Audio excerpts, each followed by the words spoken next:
There are a few things that I really want to make sure that you get through this class and that we will come back to over time. And those things have to do with how we think about language, culture, and race.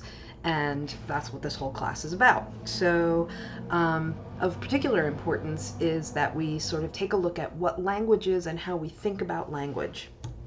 So, the first person that we're going to talk about is Edward Sapir. Sapir was an early 20th century linguist and language philosopher.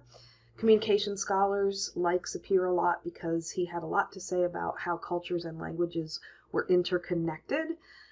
He did a lot of things about the differences between how different cultures have different numbers of words for things, right? So more cold northern climate cultures have more words for snow, and more southern arid climates have more words for things in the desert and dry things. And so his work was really foundational to the way a lot of people think about how language works. And there's two quotes here that I think I want you to sort of just spend some time thinking about and hold in your head as we go through this course together. And that first one is that he says the peculiar characteristics of language are clearly reflected in the views and customs of the people of the world. So the peculiar characteristics of language are reflected in the views and customs of people of the world. And then language isn't only a means of communication, but the mirror of the mind and the worldview of the speaker.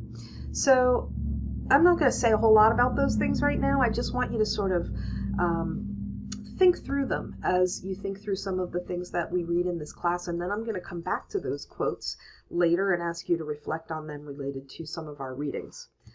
Finally, I just want to show you this real quickly. This is the developmental model of intercultural sensitivity.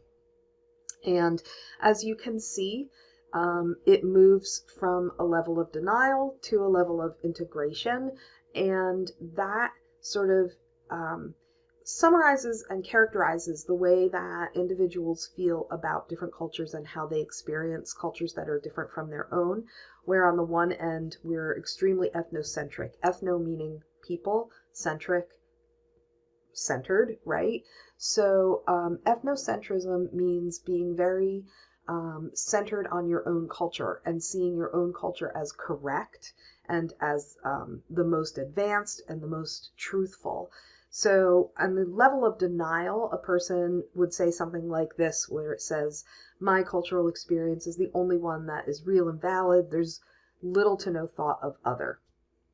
And then on the far other end, we have ethno-relativism, meaning you're seeing all cultures as similar and all cultures as having different kinds of values, and you're seeing yours as just one of many cultural expressions. And at that far end, you're at integration, where you can easily move in and out of different cultural worldviews. Now, I know myself that I'm probably not all the way over there, that this is a journey.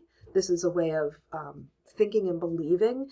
And one of the goals of this course is to have you assess where you are in terms of your own development, in terms of intercultural sensitivity. And we're going to do that through understanding how language works and how and the things that we believe about how language works. So that's all I have for you in this short video. See you soon.